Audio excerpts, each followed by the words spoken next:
Okay.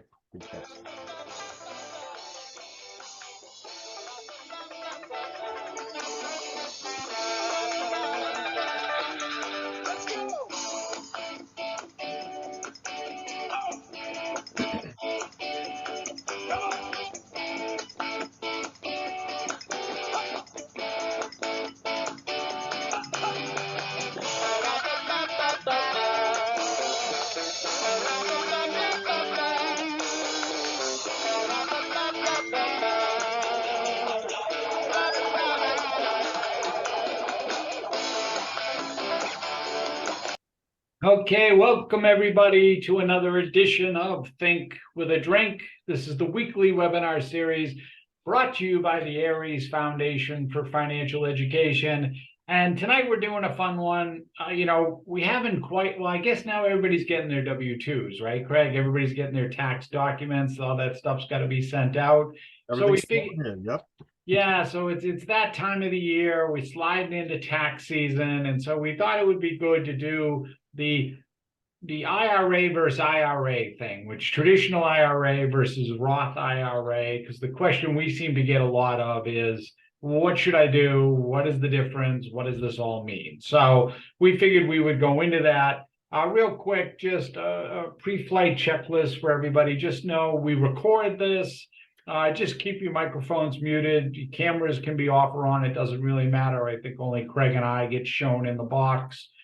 There is a chat box, however, so please make use of the chat box because we always want to, get questions.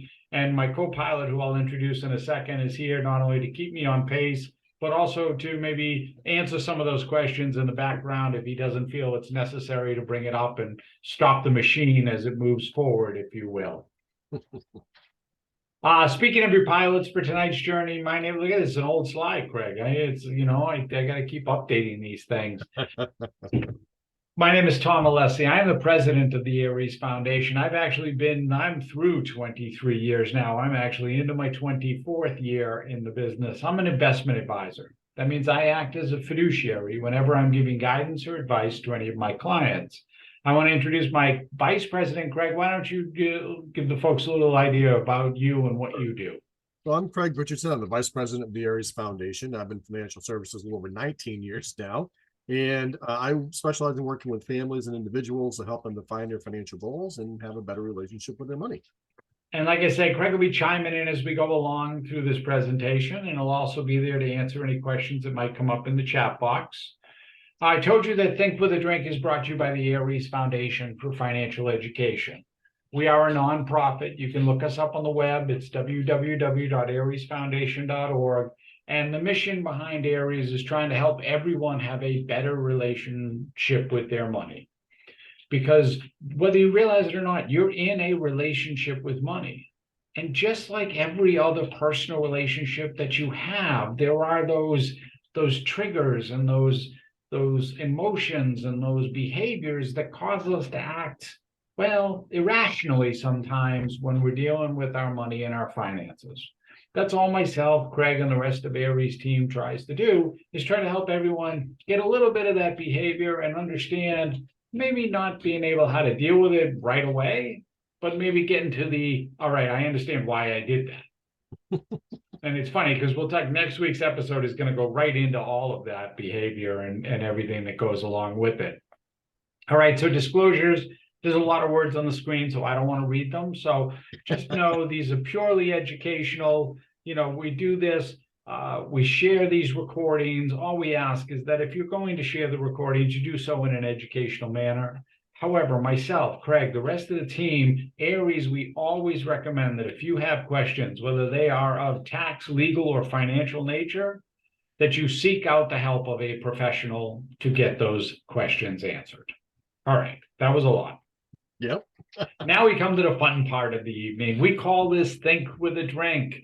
We call it Think with a Drink because honestly, for us, and as you said, and we went over our history there, between the two of us, we've been doing this for almost 45 years combined. We've seen a lot of this jargon and, insider stuff that goes on, and it gets a little intimidating. gets a little overwhelming, gets a little bit much for people. And so what we're trying to do is make it more relatable, make it more casual, make it more relaxed.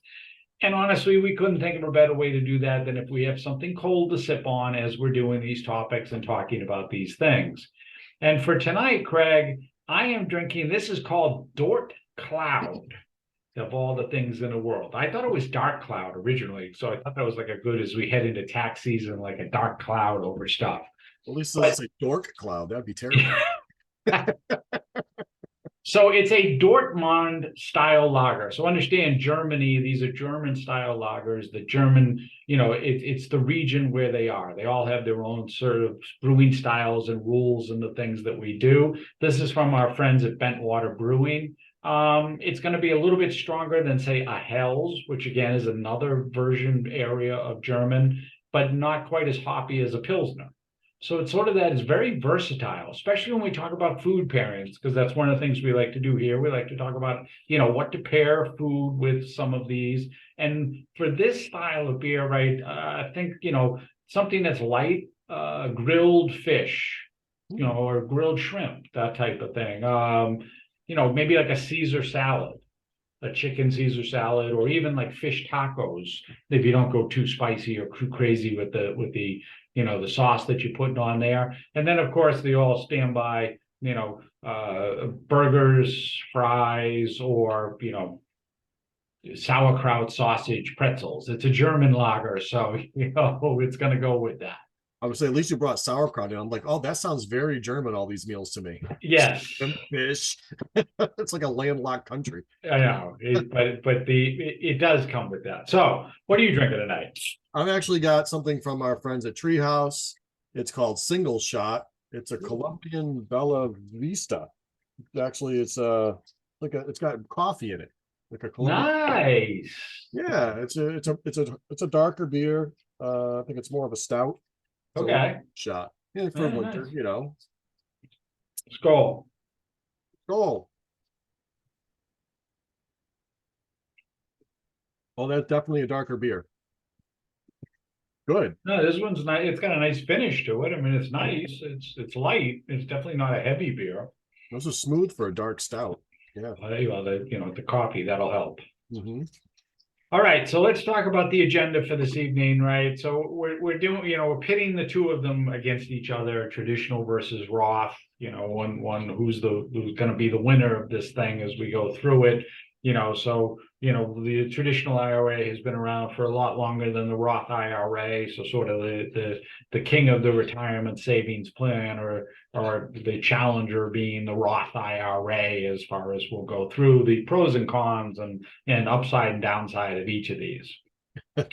Before we do that, however, yeah, we do like, and we've gotten sort of away from this, but I always like to do a little bit of, things that we're thankful for. Yeah. Something that makes us feel good, or something that we're thankful for. And for me, honestly, one of the things is just recently I was able to go out, and we're getting out and going out and gathering again, which is always a good thing. But I was able to go out to dinner with a bunch of friends. Nice. So it's nice. I always, it's funny whenever I do that or try to connect with them, I always think of the Bob Seger Hollywood Nights, the line from the song, "See some old friends, it's good for the soul." And so I just think it's that reconnecting with people and doing that kind of thing. So I'm sort of grateful and glad that able to do that, and see some people that I haven't seen in a while. It's always a good thing every now and then. What about you? What do you got to be grateful for? Pretty similar. Last weekend, my wife and I drove down to Pennsylvania for one of my good friend's 60th birthday. We had a big old party down there, and we got to stay over, had a wonderful time. So got to enjoy the kids being out of the house. So there you go, and no COVID, no super spreader event, none of that stuff. See, it's nice. Fully vaxxed, and no issues at all. So there you go. That's great. We made some new friends. It was great. Yeah, no, I mean, I think that's great. I think it's terrific that that's happening, and that we are able to have that and be able to do it. All right, let's get into this. All right, so because this is let's get ready to rumble, right? In terms of the challenge here between IRA and Roth IRA, right? So when it comes to traditional IRA, and so for Craig and I, whenever we go forward and we talk to any of our clients, people, they ask us questions, it's always, what's the difference and what's a traditional versus a Roth, right? So we're talking here, the CHAMP, this is IRA stands for Individual Retirement Account. Mhm. Traditional is going to mean pre-tax, right? So you can make the contribution and it comes off of your tax base when you make this contribution. Now, in 2023, this year, we have a little bit of an increase, Craig. So if you were under 50 years old, you could put $6,500 into your traditional IRA this year. That's great. If you are turning 50 in this calendar year, or you're old like we are and over 50, you get to put an additional 1,000, so 7,500 into your traditional IRA. That's one I own myself, correct? That's what? I own that myself, the IRA, the individual. Individual. That's just for you. Right. Okay. Right. And the contributions are tax deductible. The growth inside is tax deferred. Mhm. And you can pretty much invest just about anything you want in an IRA, Like a llama farm, even crypto. but not a llama farm. The llama farm you might be able to get away with the llama farm, maybe a llama or llama two, right? Fairly easy to open. There's not a lot involved in terms of opening an IRA. Fairly inexpensive to open as well. Like, I mean, most places will let you get away with like a $50 contribution, Mhm. right? In some cases, if you haven't been saving or haven't done anything, you might actually qualify for an additional tax benefit on top of the tax deduction, a saver's credit, depending on where you fall in terms of how much you're making and how much you earned. Wow. So would that be an additional credit on your taxes? Is that the savings credit? Correct. Right. It's an additional deduction. And is that probably means tested? Like, yes, very much means tested. Okay. Yeah. Yeah. But it's there, and I think they're expanding it. I honestly didn't get that far in Secure 2.0. Yeah. The most recent plan change.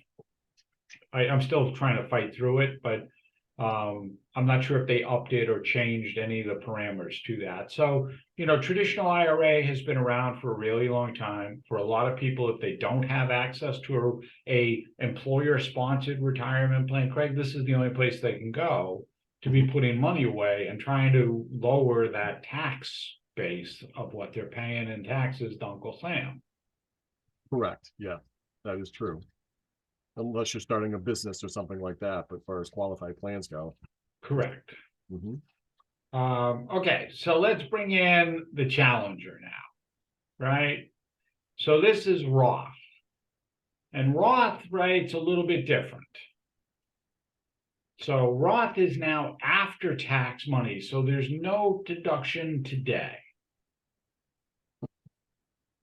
The same limits apply though, right? It's the same number, 6,500 if you're under 50, 7,500 if you're turning 50 or over 50 this year. Correct. Yes. But that number is a combined and or number. So just understand that if you wanted to do both, because we get this question a lot, right? Which one should I do? Can I do both? It's a total of, if you're under 50, of 6,500. Now you can play with that all you want. 3,500 to this one, 3,000 to that one, 6,000 to this one, 500 to that one, whatever. It's just know that's a max cap for both of them combined. Right. The other cap is the fact that it has to be earned income that year. So if, say, you're younger, you're working part-time, or you're older, you're working part-time, and you made 5,000 or 6,000, that's the maximum amount that you could contribute to either one of these plans. Correct. Yeah. Right. That's to be earned income. Yeah. Except in the case if it's a spousal, then it's your spouse earns the income, then the spouse, the other spouse who didn't, can still contribute to the Roth and the right, and they can actually top up in that situation. Yep. Right. So in that situation, now here's the thing with a Roth. So like we said, the money you put in, it's after tax. So there's none of that tax deduction that's taken out. It grows, the growth inside there is tax deferred, just like with a traditional IRA, except for when you take the money out later on, it is tax free. There are no taxes due once this account has been what they call seasoned. That's usually 5 years of a holding period, and you are over age 59 and a half to avoid any problems with the growth. Okay. Your money's your money. So if I put money into a Roth, because it's already paid the taxes on it, it's after tax contributions, anything I contributed, I can take back at the time I want, I right? believe you have to wait 5 years. Okay, well, and then the earnings, I definitely have to wait 5 years for the earnings. Correct. Goes out. Correct. Or 59 years old. And that 59 and a half. 59 and a half. Okay. Yeah. And going through that. So, and we're going to talk in a second about the, you know, the con side of this. But so the pro side is that I can put this money in and then I don't ever have to worry about taxes on this money ever again. And for somebody who's younger, you know, I had this conversation with somebody the other day, which was, you know, you're in your 20s, God bless, you know, you got 2 lifetimes to go before you get to retirement. Like, just put the money in there. It's going to grow and it's going to all be tax free when you, who cares what the tax rate is when you're 65 or 70 years old. Well, so long as they don't change the tax rules in 50 years. I mean, it has a cap. All right, I can't play for that. You want to pull parameters and play, you know, hey, the what if scenario. I can only go by what's in the playbook today, right? All right, so just so you know, for everybody who's out there, is that if you do have questions or concerns, you're not sure which way should I go? Should I go Roth? Should I go traditional? Well, that's why we're here, right? And set up a time, have a chat with us. That QR code on the screen there, you can just shoot that. It'll open up our calendar. We are absolutely available to have a conversation or a chat at any time. Really, it's all about, Craig, like what's important for you or what's on your mind today. Absolutely. It's all about you. I mean, Well, I don't mean you, Tom. I mean the audience. yeah. It's never about me. That's the whole point. All right, so let's move on here. Let's talk. So, you know, let's go points against, right? Because that's the fight analogy there, right? You got points against in terms of it, right? Why say bad things or why be against a Roth IRA? Right? I'm trying to get the music to work here because we need background music with this. Oh crap. Oh, you keep talking, I'll work on it. Yeah, I wasn't. No, you can't play that because otherwise I was going to do it too. But you know, you run into to. Yeah, I can't hear it. You can't hear it? No. Oh, Oh, that's all right. Anyway, so with a Roth, you can't. A Roth won't let me lower my current tax base, right? So there's the first problem with it. If I want to lower my tax base, opening a Roth doesn't do that for me. 2, there's a limitation on who can participate. And in this year, for 2023, that number is for a single filer is 153,000. If you make more than that, you're out. you're out. You're out. It starts at 138 and you know, it basically winds down to you get to 153, you cannot participate. For a married couple filing jointly, that number is 228,000. Mm-hmm. Starts at 218. It's a tighter window there, but basically, if you make more than 218, you make more than 228, you can't participate in a Roth at all. Right. Other than other Roths, I cannot combine this with my other retirement. Maybe I've got an employer plan here or a traditional IRA there or whatever. I can't combine those because it's a different tax category. Right. It's too hard to manage inside the same plan. Yes. Mm-hmm.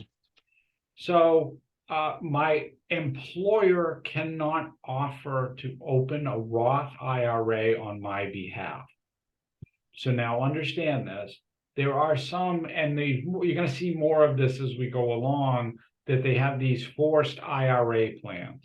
these savings IRAs, where for employers that just don't have any retirement plan, don't offer one, they can actually offer to open an IRA option that somebody can do, and do payroll deduction to an IRA through their payroll system. Is that part of the Secure Act changes?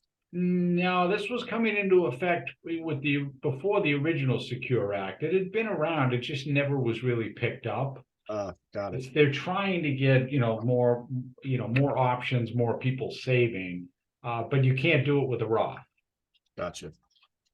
And, so there's that whole conversation about, well, hey, I put the money in, I passed away. What happens to the growth if I was under 59 and a half, or, wasn't 5 years, what happens then? Well, then there's penalties, right? Then there's my distributions to my beneficiaries. They're not pretty. Well, And that's what happens, right? In terms of the Roth. you missed an opportunity here. We've done this before. We did spy versus spy and took a side. We could have been duking it out here, Roth or IRA. Ah, there you go. Yes. No, I did use the spy versus spy on this. The spy versus spy we did before, we did it on needs versus wants. Oh, is that what it was? I did use it for opposing side. Yeah, I did use it for some of the posts on this because I had that idea and an inkling of it. But that was maybe we should have. That would have been a good idea. Well, Next time. Another topic will come down. Yes. Yeah, because then you have, okay, what's wrong with an IRA, right? Mm-hmm. Well, first off, it's all taxable. Every dollar. Right? Every dollar you put in there is taxable. It's ordinary income, in retirement. An ordinary income in retirement can trigger a tax on your Social Security benefit. Yikes. That Social Security benefit tax, once you hit a certain threshold, starts at 50% and can go all the way to 85%. Wow. And the Roth money doesn't do that. Roth money doesn't do that. And then to make it even more fun in retirement, that ordinary income the tax on the Social Security then gets added onto your ordinary income.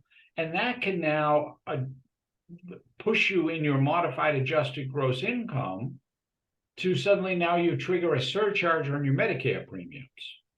More tax. And this one's even worse than all of them, because once you get that puppy in place, it's very, very difficult to get rid of it. You mean the surcharge? The surcharge on your Medicare premiums.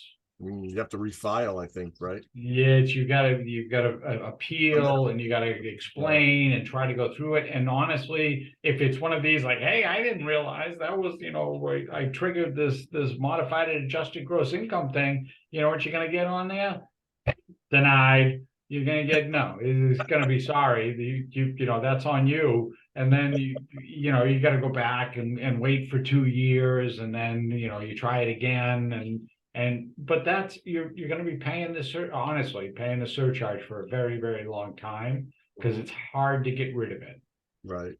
And if you're going to be on Medicare for 15 or 20 years, that adds up. Yeah, every dollar adds up. Yep. So it's an interesting conversation when we start looking at, how are you planning? Craig and I always talk about the buckets version, and this in retirement, it's buckets. Where am I drawing my income from? How am I drawing my income out? So that's a big portion of this, trying to understand where the ins and outs are for all of this. Well, the other argument always used to be, Tom, that the reason you want to do the traditional IRA, because you get the tax deduction now, and you're probably going to be in a lower tax bracket when you retire. Unfortunately, I'm not finding that always to be true. Right? I mean, people you're going on the longest vacation you're ever going to take. You spend more money on vacation than you do when you're working.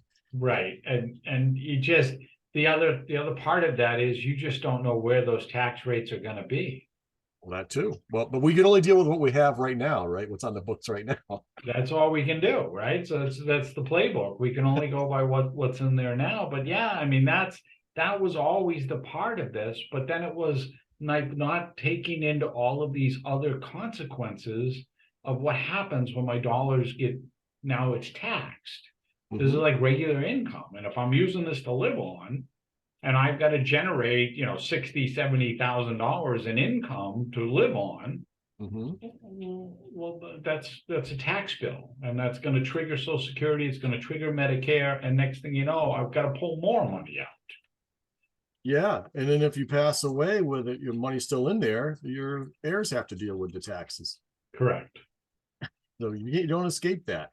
No, never. You can't get around it. So that's one of the things that, you know, it a lot of times the conversation and you know, so we'll move to the next one, which says, you know, questions we keep getting asked, right? So this, because we were trying to do these themes of people, you know, what we're asking and what we're being asked, right?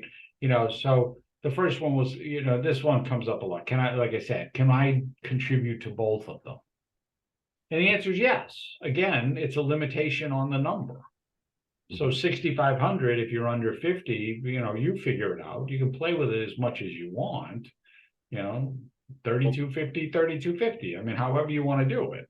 Well, not only can you, I advise that you should, because then you have money in different tax buckets. Right. Mhm. And we'll talk about that in a second. You know, the deadline to make a contribution is tax filing time. Tax filing date, April 15th. So don't get caught up in this, hey, I filed for an extension, Mhm. and that doesn't work. So the individual IRA is by the April, whatever the date is in April for tax filing, to you Okay. to make the contribution for last year. Okay. You filed an extension, you're going to put your taxes in June, and then you want to do your IRA contribution, it'll go towards this year, not last year. What if I already filed my taxes before I saw this webinar and said, oh, I can still contribute to April 15th? You can go back and refile. Ah, okay. You can amend your tax return, put a contribution in, because you can always open it, even if you don't have an IRA. It's not even contribution. You can open an IRA today and make the contribution for last year. Right. You always have that ability. Just realize there are certain limitations there, like when we get to be like April 8th, that you're not going to get it all in time. And if I was doing a Roth, I wouldn't have to worry about refiling because I've already paid the taxes on that money.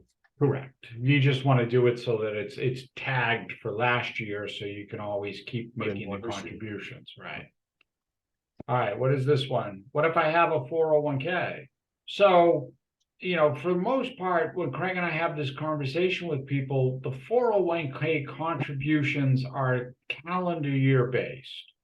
So if you're doing an employer sponsored 401k, 403b plan, you're under 50 years old. For 2023, that contribution number is 22,500 for this year. If you're over 50, it's $30,000.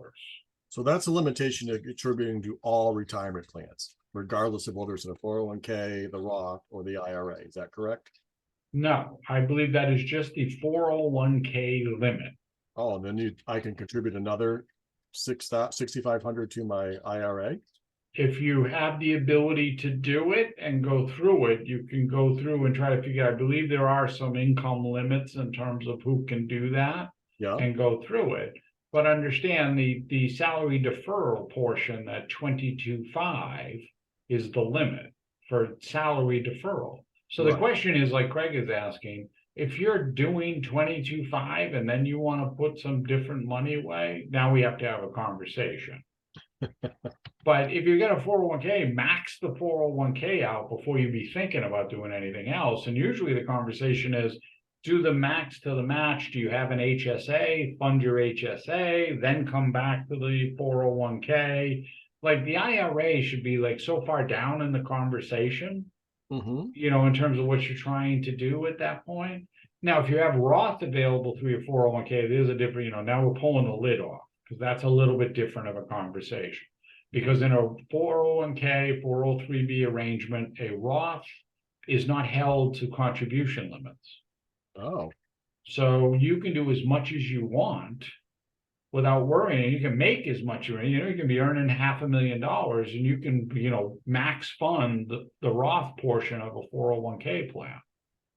You just don't get a deduction in your taxes this year for Well, it. it's Roth. You don't get any deduction, right? I'm in just terms of saying, that. you can throw more into it, but you're not getting a deduction, that's all.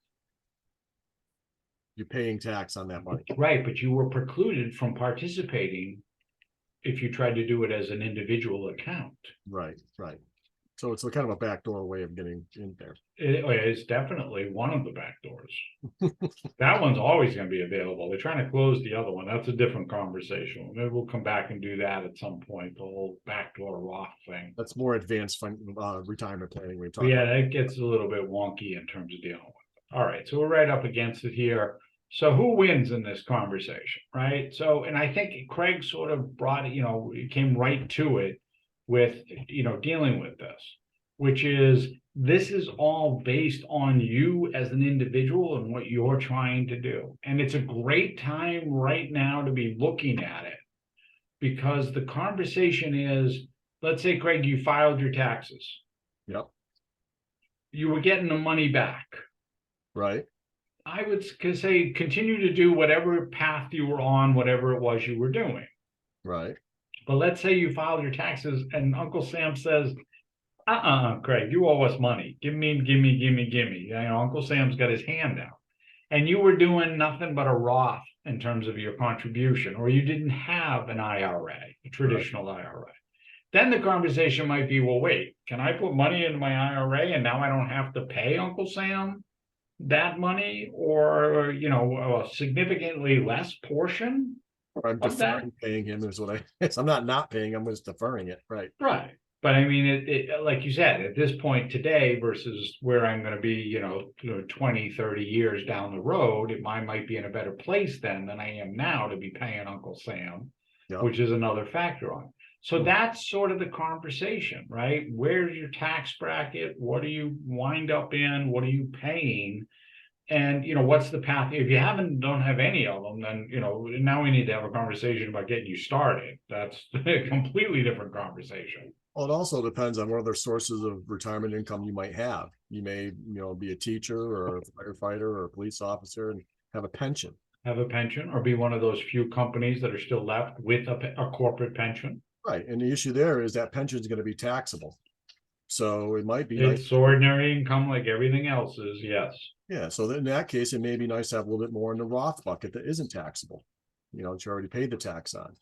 Right. So that spike up your income when you start pulling that out in addition to your pension. Yeah. So it really, like I said, it does come down to an individual basis of what are you trying to accomplish and what other assets do you have that are geared towards retirement. Right. And how you're measuring all of that out. Because I think that's the whole thing, is it comes down to it is such an individual, and like Craig said, trying to make sure you've got those multiple buckets. Because that's our thing. We're all about the buckets. Where, am I spread out enough? Am I clean enough so I can be reaching into different places as I need to pull income in retirement? Because that's what this is all about. Well, the other thing too, Tom, is that you don't know in the long run, what the tax laws will be. So don't paint yourself into a corner with only one option. Right. Yeah, absolutely. I agree with that. I think that is the biggest part of it. And so, like we said, for anybody, if you're seeing this, if you're here, absolutely, reach out, because it's a conversation that everybody needs to be having and be thinking about. And like I said, now's a great time, because the tax time, you're going to see what those numbers are. And it can be like, oh, well, okay, I'm doing this. Is that okay? Or, what? I just got this tax bill. I don't want a tax bill. What do I do to change that? Those are all conversations that we should be having about how this all works, what it means to you, and try to get you on the right path that fits for whatever your situation is. All right, so we keep the Think with a Drink theme going. This is what's on tap. So what's coming up? And next week, it just happens to be Groundhog Day. How awesome is that, right? It's Groundhog Day. So we're going to be doing repeating financial missteps, right? So these are, we hate to say mistakes because we feel that's a little too onerous, a little too much, pressure on there. So we call them missteps, but we repeat them over and over and over again, just like Puxatawny Phil and sitting in a movie and feel like we're going through the same day all the time. Why do I keep doing the same things over again? We're going to address some of that and how to break it, right? It's the Bill Murray movie-thon that day. Yeah. Yes. On 2/9, we're going to do Valentine's Day gifts because, you know, it's coming up and both men and women. And, you know, is it, I'm going to spend more money? Am I going to, you know, try for a unique gift? What are some of the things to be thinking about? I just saw an article about that says this year projected to spend more on Valentine's Day than in past years. So it's going to be part of that equation. We'll address that in terms of what's there, and you know, some of the things you can do about that. 216 we haven't done yet because we might have something that's stepping in the way of that night, that evening. So we're not sure, but it's coming soon. We'll have that up for it. Craig, any questions in the chat box? I have no questions in the chat box at this time. Okay, so but if you ever do have questions, feel free to reach out to us. You know, you can go to the website. It's aresfoundation.org. There's a contact us sheet on there. You can always shoot us an email, info@aresfoundation.org. We're happy to answer any questions. Like I said, the easiest and best thing to do is just shoot that QR code. It'll pop up our scheduler. You can just pick a time and schedule a meeting with us, and we're happy to answer your questions one-on-one. I went a little bit over this evening, but I think we're okay as far as the event is concerned. So I'm going to say thanks and have a great evening. Skål.